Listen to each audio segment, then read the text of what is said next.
Hi guys, welcome back. So in this video I would do a brief review for the materials after exam 1. So the first topic is the marginal user cost, or the first concept we need to be familiar with.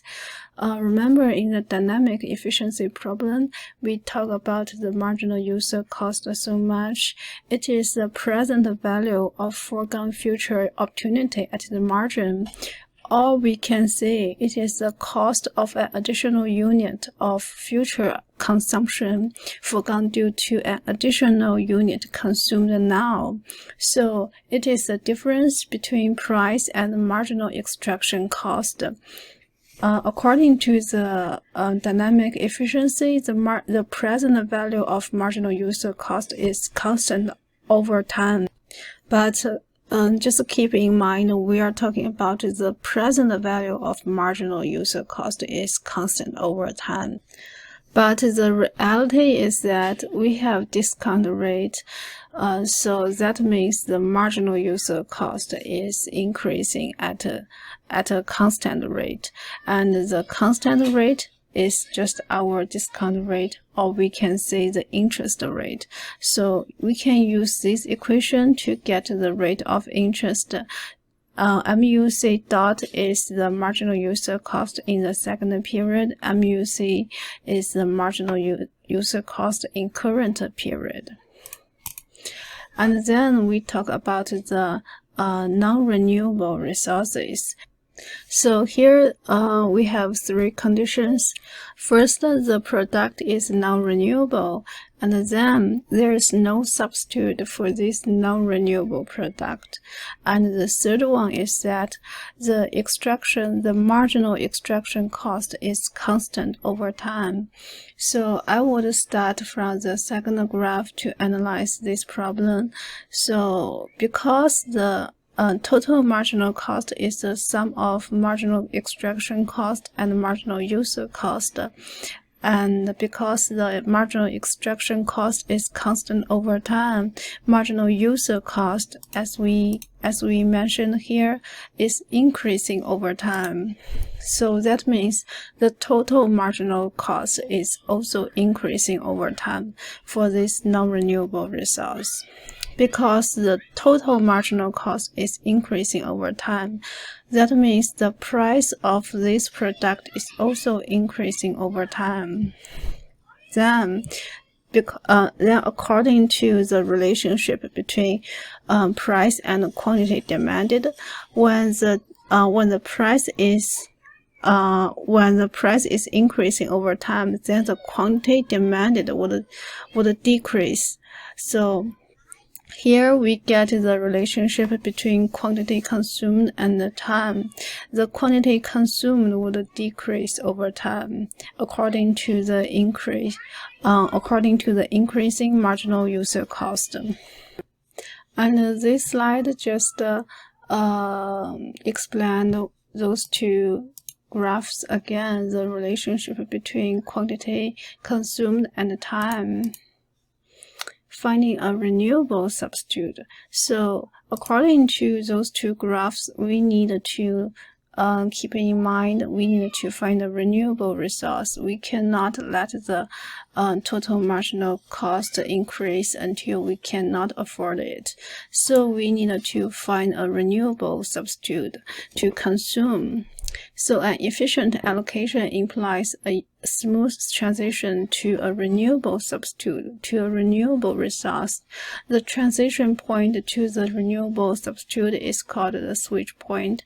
And at the switch point, the total marginal cost of the depletable, or we can say the non-renewable resource, equals the marginal cost of the substitute. And after the switch point, the marginal user cost is still equal to extraction cost, marginal extraction cost, and marginal user cost.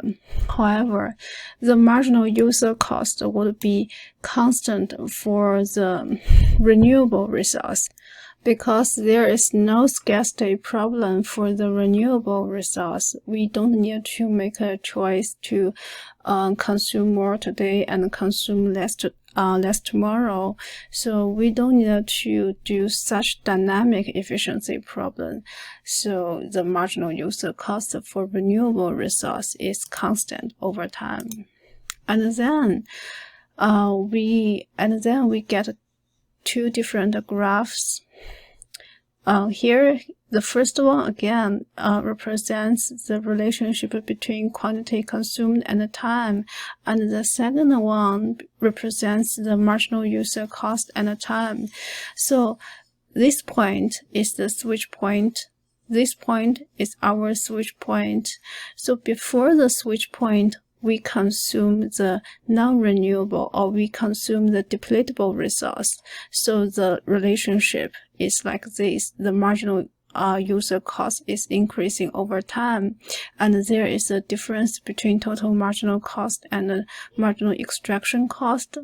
So it is exactly same as the graph in this slide. However, after this switch point, we use the renewable resource to replace the non-renewable resource. And for renewable resource, we don't need to consider the marginal user cost anymore, because it is constant, and given a constant marginal extraction cost, the total marginal cost after the switch point would also be constant. So we just get this this line. So that is the relationship between marginal cost and time. And given this relationship, we come back to the first graph to see how quantity consumed would change over time. First, it would decrease before the switch point, exactly same as the graph here, because the price of the non-renewable good is increasing over time. Then the quantity consumed, the quantity demand will decrease over time. However, once we find a renewable resource, the price is constant, and given the constant price, the quantity consumed would also be constant. So after this switch point, we only consume the renewable resource. So that is the conclusion. Consumption would not change after the switch point since the price is constant. What if costs of extraction go up? If the costs of extraction go up, then that means we have increasing marginal extraction cost. So due to that, the marginal user cost would decline rather than increases over time, because the non-renewable, the depletable resource is not exhausted. Some is left in the ground because it is too expensive to take out. So according to those two graphs, we can see the total marginal cost would still increase, and the consumption of this depletable resource would still decrease, but in a smaller decline before the renewable resource. And after the switch point, everything is exactly the same as this graph. There is constant consumption and constant marginal cost. Then I talk about the renewable resource. The first thing we need to consider is the open access problem. Under open access, everyone would have an incentive to use as much of the resource. Otherwise, someone else would use that resource. So under open access, the outcome is determined by letting average benefit is equal to the average cost. So here is the open access. We can see the difference between average benefits and average cost is 0. That means there would be 0 profits for for everyone within the open access. However, the efficient level of allocation is determined by marginal benefits is equal to marginal cost, right? So we can see under open access, the outcome, the quantity consumed would be strictly greater than the efficient level, because from this graph, we can see Q, the open access outcome, is greater than Q star, the efficient level of allocation. Then we talk about the fishery and the first model. The first model in fishery is Schrieffer model. Schrieffer model shows a relationship between growth of fish population and the stock of fish. So with the stock of fish increasing over time, the growth in fish stock will not always increase. And it also highlights a critical minimum population that must be maintained for survival, and it is called the minimum viable population. It also highlights a carrying capacity level, and it is the natural ability of the environment to maintain a stock of fish. And the period between S to K, we can see the growth in fish stock is always positive, even though it increases and then decreases, but it is still positive, right? And given a positive growth rate, we need to say the fish stock would always increase. And the only difference is the increase rate. It may increase faster or increase slowly. And that is the only difference. And from those two, and for those 2 points, the minimum viable population is not stable, and the K, the carrying capacity, it is stable. So it is very important for you to analyze why K is stable and why S is unstable. So when we are talking about stable and unstable, it depends on whether the population would come back to the steady state after small deviation. So if the population can come back to the equilibrium point after a temporary shock, then we call this equilibrium is a stable one. If the population cannot come back following a temporary shock, then we call this equilibrium is unstable. So we would start from K, the carrying capacity equilibrium at first. If there is a shock to decrease the fish stock at this level to this level, then the corresponding growth rate in fish stock is here. It is still positive. What does that mean? That means the fish stock would still grow, will still increase until it reaches K. So given that perspective, the K is a stable one, because when there is a shock to decrease the fish stock can grow automatically to K. So we call this is a stable one. And when we go to S, the minimum viable population, suppose there is a temporary shock to increase the fish stock to this level, then the corresponding growth rate to this level is positive, right? Given a positive growth rate, we need to say the fish stock would increase because the growth rate is positive. So if the fish stock is continue increasing, then that would deviate from the minimum viable population. So from this perspective, it is not stable. Suppose there is another temporary shock to decrease the fish stock to this level, and then the corresponding growth rate to this level is negative. So given a negative growth rate, then the fish stock would decrease until there is no fish. So from this perspective, it is not stable, right? So that is the analysis for stable and unstable equilibrium, it is very important for you to understand why this point is unstable and why this point is stable. And then we are going to talk about the sustainable yield.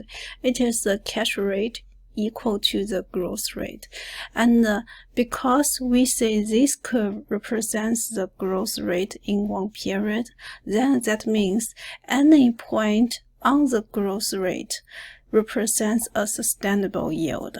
So from the biological management perspective, we want to maximize the sustainable yield, and the maximized sustainable yield is at this point, because at this level the growth rate is maximized. So we call this point MSY, maximum sustainable yield. And then we talk about another concept, fishing effort. It is a measure of harvest intensity, and there are so many fishing effort unions, like the number of vessels, the number of fishing trips, the length of trip, and the fishing power. Then we just plot out the relationship between cost and benefits of fishing and fishing effort. So with the fishing effort is increasing over time, it is very clear, it is very easy to understand that the total costs would also increase over time, right? And the total benefits would also be this inverted view curve, which is exactly same as the growth curve, because as we talked here, the sustainable yield is the catch level equal to the growth rate. So we catch the fish depending on the sustainable yield. So we just get this total benefits curve. And remember, we talk about in supply and demand in net benefit topic. The net benefit is the difference between total costs and total benefits. And from economics perspective, we need to maximize the net benefit. We need to maximize the difference between total costs and total benefits. And net benefit is maximized when we have the marginal cost is equal to marginal benefits, right? So from those two curves, the marginal cost is the slope of total cost line, because this line is linear. However, the total benefits, this curve is not linear. It is an inverted U curve. So the marginal benefits curve would be the tangent line of each point on this total benefits curve. So when we have the tangent line of a specific point equal to the marginal cost curve, then the net benefit is maximized. So here is the point, and here is the tangent line. So the tangent line, the marginal benefits, is exactly equal to the slope of total cost curve. Then we can say the net benefit is maximized here. So where is the open access point on this graph? The correct answer is C, because at this point the total benefits are equal to total costs, and there is zero profit, because under open access everyone would have an incentive to use the resource until there is nothing left. Otherwise someone else would use that resource. So given that incentive, the total benefits would be equal to the total costs. So there would be zero profit. So can we avoid this problem? Can we avoid the open access problem? Yes, we can. Here are several types of methods we can use to avoid this problem, and I also introduced one by one, and it is also important for you to understand the potential problems with each method for command and control. And also here I talk about the market incentive, market-based instruments to avoid the open access problem. Then we talk about another renewable resource, forest. Similar to fishery, the biological goal of forest may be different from the economic goal. So we would start from the biological management again. So there are two concepts corresponding to the forest. The first one is the marginal annual growth, which is defined as how much volume of the forest is accumulating in one given year. Then we are going to our second renewable resource, forest. And similar to fishery, the biological objective may be different from our economic objective. So we would start from the biological management first. And there are two concepts corresponding to the biological management. The first one is marginal annual growth, and the second one is mean annual incremental. And we need to maximize the mean annual increment. The marginal annual growth is defined how much volume the forest is accumulating in one given year. So for example, if the forest starts the year with 200 cubic feet of timber and ends the year with 300 cubic feet, and then the marginal growth is 100, and the mean annual increment is the subject we need to maximize, and it is the average volume given over the lifetime of a forest. And in other words, it is the volume of trees at age t divided by the number of years. So here is the equation we use to calculate the mean annual increment. If a 5-year-old forest has 200 cubic feet of timber, then the mean annual increment is calculated by 200 over 5, which is equal to 40 cubic feet per year. So the mean annual increment is maximized when the marginal annual growth at age t is equal to the mean annual growth. So from this graph, we can say mean annual increment is maximized if the forest stand is harvested every 8 years. But that is all for the biological management. For economics, we may have different decisions. Suppose you start with a clear field with nothing planted. Your objective is to determine what the optimal rotation length for the forest should be, and this rotation length would occur when the present value of the net benefit is maximized. In order to get the present value of net benefits, we need to identify the potential benefits and potential costs with the forest. Benefits are measured using the potential volume of wood given the growth rate and the price of the timber. The annual incremental growth represents the marginal growth. For the cost part, there are two types of costs. The first one is the planting cost. It is immediate and we don't need to discount it. And the second one is called harvesting costs, and it is discounted because they are paid in the future.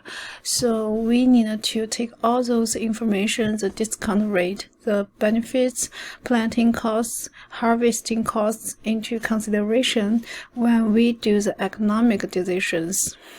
Here are 3 assumptions we need to use to make the economic decision.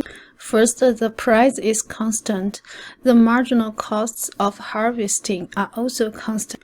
There is a fixed cost, there is a planting cost at time 0, and it is fixed. So our economic question is that what is the optimal time at which the stand should be cut in order to maximize the present value of net benefit? So here is a calculation example. We can understand this problem and the PV benefits represent the present value of benefits, and the total benefits is calculated by price times volume, and the QT represents the volume at time t. So R is the interest rate, T is the time period.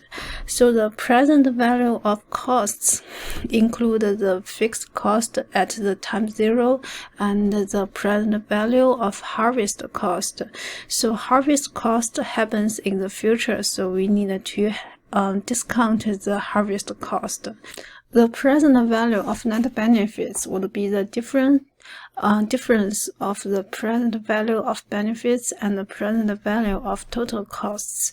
So in the end, we need to maximize this equation, the difference between present value of benefits and the costs. And all we talk about here is about a single period model. However, if there is infinite planning, the infinite planning model would be different from the single period model, because we need to think about the interdependence between periods into consideration. So according to the opportunity cost of delaying the next rotation, the optimal rotation in the infinite planning would be shorter than the single model.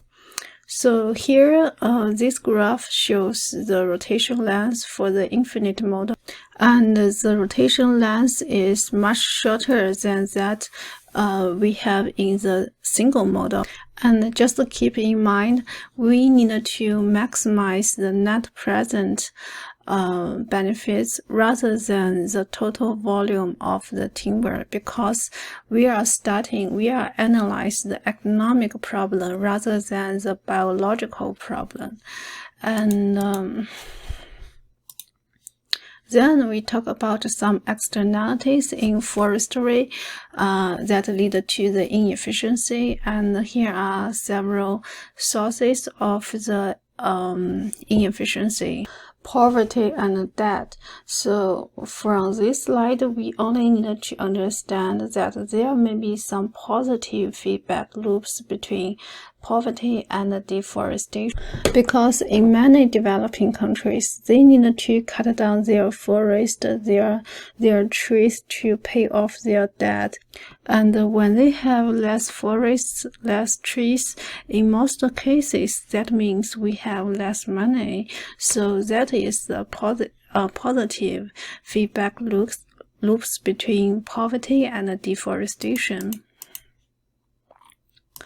And then how to incentive those countries to conserve their forests. Here are several methods we can use to encourage those countries to protect their forests. And here is a global effort to protect our forests on the earth. And here is another method we use to conserve forests and helping those developing countries to protect their land. The next topic is cities and land use. First, we talk about why firms and households, they may have different preference for CBD, and according to their preference, we can plot their bid rent curve. And here, this black one is firm's bid rent curve, and the red one is the household's bid rent curve. So we can see firm's one is steeper, and the household's one is flatter. So when firm's bid rent curve is higher than the household's bid rent curve, we say that a firm is willing to pay more than the households to live close to the CBD, because the x-axis measures the distance to CBD. And after their intersection point, we say the household's bid rent curve is higher than the firm's bid rent curve. So that means households, they would be willing to pay more than firms to live far from CBD. And there are several reasons for that pattern. First, firms, they need easy access to information. They need to talk with, interact with other firms, and the costs, the interaction costs, the transaction costs are lower if they are close to the CBD and if they are centrally located. And also firms, they also want to decrease the travel cost of their workers, and in that way they will be able to decrease the total cost. And for households, they may have the different preference for CBD compared to the easy access to information, interact with other households.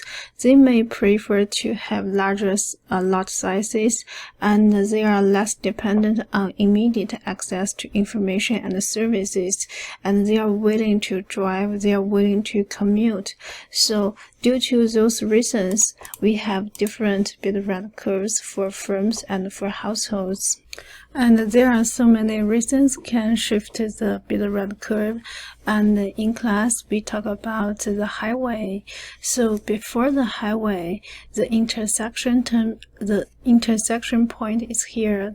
The black one represents firms bid rent curve, and the red one represents household bid rent curve.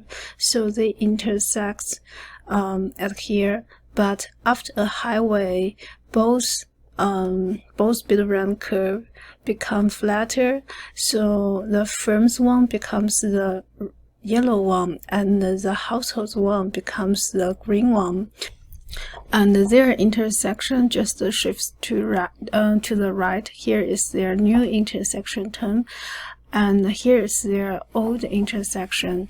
Both curves become flatter because highway can just decrease their transportation cost, and they don't need to pay so much for transportation, and they can just move a little bit far away from CBD. So that's the reason that both curves become flatter, because bid rent curve just represents an individual or a firm's preference for the land, represents their willingness to pay for the land. And then we talk about a single good, and we think about the wheat as an example, and to see how transport costs make wheat less profitable far from the market. So when the wheat is far from market, the producer has to pay much more for the transportation costs, and the net benefit, the net difference between total benefits and total costs will be decreased. So that's what I mean. Transport costs make wheat less profitable far from the market. When the farmer is located far from the market, then he or she has to pay far more than the average level for the transportation cost. And this basic model shows us where wheat will be produced. The location that wheat will be produced is just this area close to CBD, and it is a circle area. And then we compare the three different products and compare transportation costs and the market value. And due to that, we can see how transportation costs and their market values can affect the shape of their bid rent curve. For example, the tomato. So tomato has the highest market value compared to peas or wheat. So the intersection of tomatoes bid rent curve is the highest one, and the transportation cost for tomato is also the highest one among those three. So that also means the slope of tomatoes bid rent curve is the steepest one. So from those three examples, we need to keep in mind that the higher the transportation costs, the steeper the bid rent curve, and the higher the crop market value, the higher the vertical intercept of the bid rent curve. Then we talk about von Sunnen's land use model, and this graph just shows how land in different locations would be used. For example, the black dot just represents our central city, and the white area represents the dairy, and the green area is used for forest, and the yellow area is used for field crops. The red area is used for ranching. So those economic activities are distributed like this because the costs of transportation for different products are different. For example, the transportation costs for dairy would be the most expensive one. So the dairy production needs to be close to the CBD, close to city. And the transportation cost for forest would be the second highest one, so it also has to be close to CBD. So that's the reason different economic activities just located in different areas. The next model is Ricardo model. So in this model, we talk about three different land qualities: high productivity land, low productivity land, and medium productivity land. So we will start from the high productivity land. For the high productivity land, farmers, they can just get the same amount of production with less inputs. Or we can say if they plant the same amount of the corns at the beginning period, then they can harvest more. So that's the high productivity land. However, farmers, they need to pay the rent for the land if they are not the owner of the land, right? So the rent they have to pay is totally equal to the profit they get from the land. So from that perspective, they don't really care about the productivity of land, because finally they have to pay their profits to the landowner, and their profit would be exactly zero. So why farmers, they have to pay all their profits back to the landowner? The reason is that we assume there is a perfect competitive market for land. So farmers, they would compete for the high productivity land until there is no profit left. So that's the reason all profits from the production would come to the landowner rather than the farmer. And here is an application of Ricardo model of corn production. So here are three different types of land. The first one is the productivity land. The second one is also we call the medium productivity, and the last one is low productivity land, or we say non-fertile land. Then let's do a little calculation to calculate the farmer's profit from the production for the first land, the high productivity land. So the market equilibrium, the corn market equilibrium is determined by letting the marginal cost is equal to marginal demand, right? So here the marginal demand is our market price 6, and the marginal cost is this curve. So here is the equilibrium point, and the area under the market price curve is the total revenue. So the equilibrium quantity is 500, the market price is 6, then the total revenue would be equal to 6 times 500. And then we need to calculate the total cost for the production. And as we mentioned here, if we want to produce the same amount of the production, the total cost for high productivity land would be the lowest one, right? And for this example, the cost for a single unit would be determined by the intersection of average total cost and this vertical line, and the intersection point, or or the cost price would be 2 for per unit, and the total quantity is 500. That means the total cost is equal to 2 times 500, and the difference between total revenue and total cost will be $2,000. So that's for the high productivity land. That's for the fertile land. And let's see the less fertile land. First, the market equilibrium for corn is determined by the intersection of marginal cost curve and price, which is here, and the total quantity would be 300, and then the total revenue would be market price times 300 would be $1,800. So we need, the next step is to find the total cost. First, find the cost price per unit. The cost price for per unit is determined by the intersection of ATC, average total cost, and this vertical line. So the cost for per unit is $4. Then the total cost would be 4 times 300. The difference would be $600. So the rent for the less fertile land is $600. And let's apply the same logic, the same technique to the non-fertile land. After a little calculation, we see the rent for non-fertile land would be 0. So that is the Ricardo model. What we learned from the Ricardo model is that for the high productivity land, we need to pay more for the rent, and for the low productivity land, we can pay less for the rent. And for farmers, they do not have any profits from the production because they have to give all their profits to the landowner.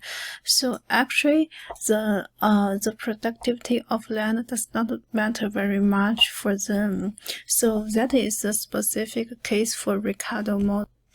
Then we talk about 2 different city patterns. The first one is called monocentric city. It is one in which all economic activities occur at a single CBD, and CBD again is central business district. So the CBD is a commercial center of a city. So here is the distribution of the monocentric city, and we also talk about the monocentric city with some suburbs. Because when city grows and land prices increase in the CBD, households they need to settle further away from the CBD. Then they can pay less for the rent or for the land. So that is the suburb, or we can say monocentric city with suburbs. And the second type of city is polycentric city. When cities become even larger, there are increased commuting costs and congestion, and that result in many new smaller CBDs. And from this graph we can see those are very new and smaller CBD, and this one is the original CBD, but it is declining due to those smaller CBD. The next topic is about recycling and recyclable resource. So in this topic, we talk about 2 different inefficiencies. The first one is that in most cases, we just recycle too little. And the second one is that in some cases, we just consume too much production. And why does that happen? So we would start the first one. On this graph, we see there are 3 lines: private marginal cost of consumption, social marginal cost of consumption, and social marginal cost of recycling. So when we have marginal cost of consumption is equal to marginal cost of recycling, then we get the efficient level. However, we have 2 different marginal cost of consumption curve. The first one is for the private, or we can say is for the market, and the second one is for the society. So in some cases, we just think about the market equilibrium. That should be the intersection of MCP and MCR, which is A. However, the efficient level of recycling should be determined by MCS and MCR. So that explains why in some cases we just recycle too little, because we just recycle at this level. We think the market equilibrium is efficient enough. However, it is not. So we need to think about the social equilibrium and the social efficient level of recycling, which is QS, and how to understand the y-axis and x-axis for this graph. We would start from the x-axis. So from the right end to the left, or from the left end to the right end, the x-axis represents the quantity to recycle, and from the right end to the left end, the x-axis represents the quantity to dispose, and the marginal social cost of recycling would start from the left origin. The marginal cost of consuming would start from the right origin. So that is the way to understand this graph. So another source of inefficient is coming from subsidy. A subsidy is a payment made to a producer by a government to help keep the prices low enough to encourage the consumption or production. So this graph shows how a subsidy leads to too much consumption of a product. So before the subsidy, the market equilibrium is determined by the supply and demand curve. So here is their intersection. So here is the market equilibrium quantity before the subsidy. However, after the subsidy, it just lowers down the supply curve and lowers down the price. So we get the new supply curve S1. Then the market equilibrium is determined by the new supply curve S1 and the original demand curve D. And the intersection becomes here. The new market equilibrium becomes Q1, and the market efficient allocation just moves from Q to Q1. We increase our consumption of the product. On the other hand, we just consume too much of this product. Then we talk about the efficient allocation of surface water. Suppose there are two individuals, A and B, and they have their own marginal net benefit curve respectively.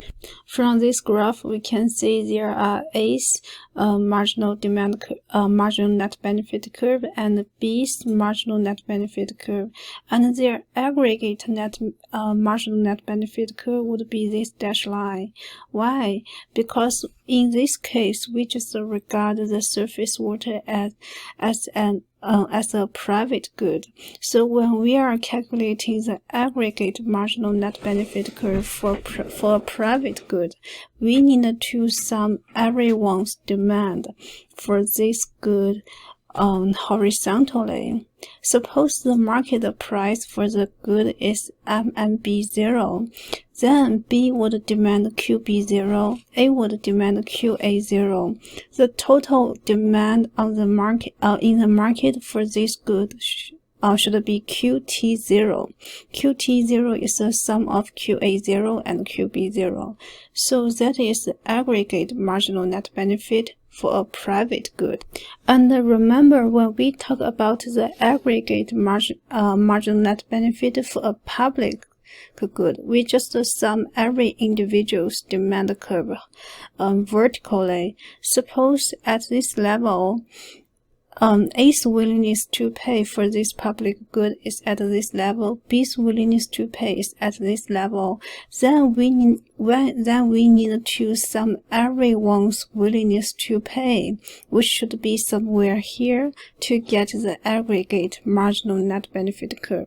So that is the difference between a private good and a public good to calculate the aggregate demand curve or aggregate marginal net benefit curve.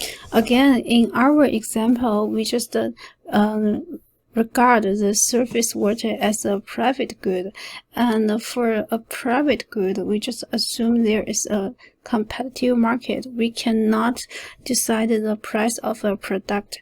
Given a price which is equal to MNB0, then B's demand would be QB0, A's demand would be QA0, then the aggregate demand should be QT0. So given the aggregate marginal net benefit curve and the market supply curve, we can decide the efficient level of allocation should be QT0 when the market supply is equal to ST0, right? And A's and B's allocation should be QA0 and QB0 respectively, because when the market equilibrium is at this level, then we can find the corresponding price. According to the market price, then we find everyone's demand for this product under this price.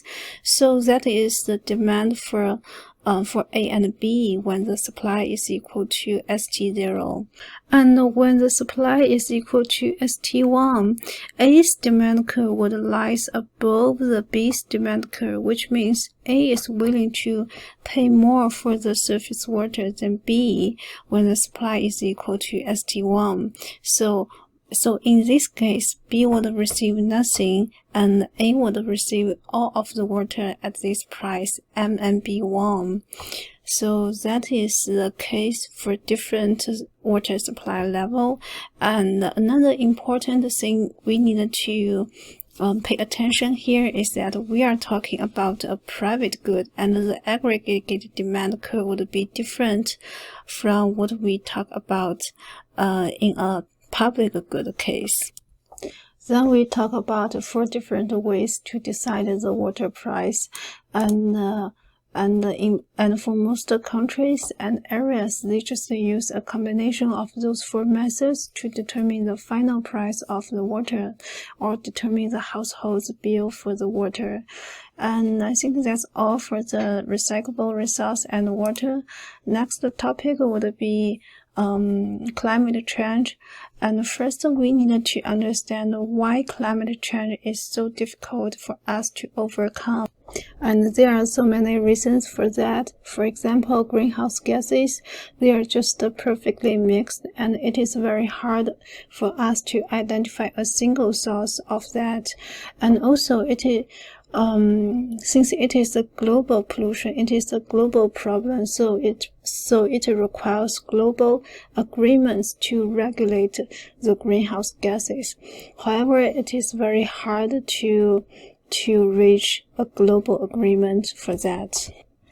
Also, the climate change is a public good, and a public good means it is non-excludable and non-rival, because we cannot exclude people from other country to partaking in climate.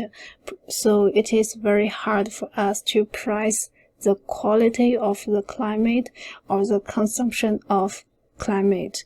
And also because the climate is non-rival, so my enjoyment of this climate does not affect your enjoyment. So it is very hard to generate agreement to regulate the climate change problem.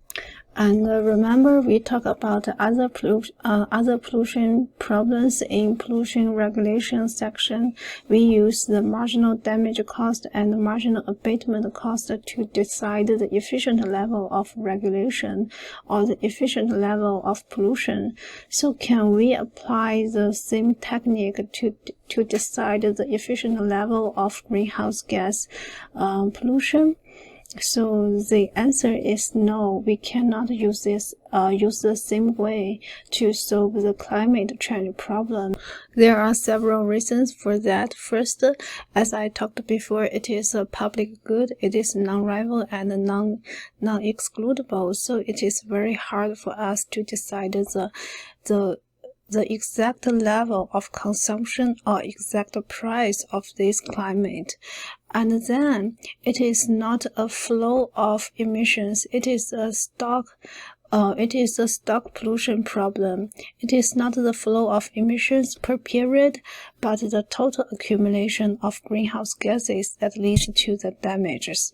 So that means the standard tools like this cannot be applied in this case, and the cooperation of all countries is required to mitigate and adapt to climate change. So there are several impacts from the climate change. For example, it affects the agricultural productivity. It increases sea level.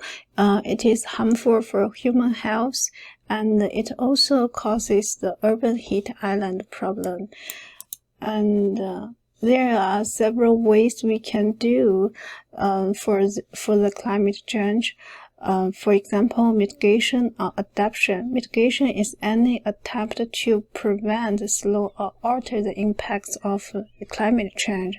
Adaptation is the process of adapting behavior and decisions to prepare for or respond to climate change. So we need to understand why adaptation to climate change is important. And under each method, there are some specific ways we can do. There are specific actions we can take to control the climate. Then we move to our final topic, sustainable development. Sustainability just refers to maintaining the ability of the environment and the economy to continue to produce and satisfy needs and wants into the future. So that means if our environment and our society can continue to satisfy the needs for the next for future generations, then our environment is sustainable. So, and when we think about sustainability, we need to think three things in mind: social progress, economic development, and climate and environment. We cannot just make a single decision. We cannot just focus on economic development but ignore the impacts to the society and to the environment. We must think those three things together when we make a decision. Then that decision should be sustainable. So there are so many different development paths we can take or we are taking, and this graph shows the possible development paths, and the y-axis represents human well-being per capita, the x-axis represents the time. So when the human well-being is increasing continuously or constant, then we call this development path is sustainable. So on this graph, BCE are sustainable because B is increasing continuously, and C increases first but becomes constant, and E is constant all the time. So we call those three development paths are sustainable. And for A, it is not sustainable because it is not increasing continuously. In a certain time period, it decreases and then increases again. So the development path A is not sustainable. And another one, G, the development path G is not sustainable because it is constant over time, right? But the human well-being is far below the start point. So when this happens, we call this the survival level rather than sustainable level. And then I talk about the three competing paradigms for sustainability. The first one, discounted utilitarianism, just focuses on the present value, and the second one, using maximum principle, just focuses on the equality over generations. And the last one, green golden rule, focus on the future value. So all those three, they have different focuses, and we only need to know that they have different focuses and which one focuses on which. And then I have a question: is market failure harmful to sustainability? And I use the open access problem as an example to answer this question. So the answer is yes, the market failure is harmful to sustainability, and I explained why the market failure, why the open access problem is harmful to sustainability. Because under open access, like we talked before, everyone would have an incentive to use up the resource until there is nothing left, and that situation is not sustainable. And then we talk about weak and strong sustainability. Strong sustainability means maintain or increase natural capital stocks across generation, and human capital cannot substitute the natural stock. And weak sustainability means maintain the total capital stocks across generation. Human capital can be a substitute for the natural resources. And the last topic is about trade. We talk about the relationship between trade and sustainability. And remember, we just mentioned when we talk about the sustainability, we need to think about the environment, economic, and society. So when we talk about the role of trade, we need to think about the relationship between trade and other three aspects of the sustainability. And here is the relationship between trade and the environment. Trade is financially good for both developing and developed countries. However, it is not very good for the overall environment. It just produces so much pollution to the climate, and some developing countries, they import those dirty industries as much as they can because they can pollute at a lower cost than the developed countries. And then I talk about the relationship between per capita GDP and pollution. There are three different types of relationships. The first one is an inverted U curve. And this one is typical for some suspended pollutants like SO2 or NOx, and this just happens in some developed countries. At first, the pollution increases as per capita GDP increases, but after a certain level, the pollution decreases as per capita GDP continues to increase. This happens because the pollution has the self-cleaning ability. And the second type of the relationship is like this. It is a negative relationship between pollution and per capita GDP. And this is typical for water pollution. As human well-being is increasing, we would get cleaner water. And the third relationship is about the greenhouse gases. So as per capita GDP continues to increase, then we just pollute more greenhouse gases like CO2. So the pollution is continuously increases with economic growth. And that's all about this review session.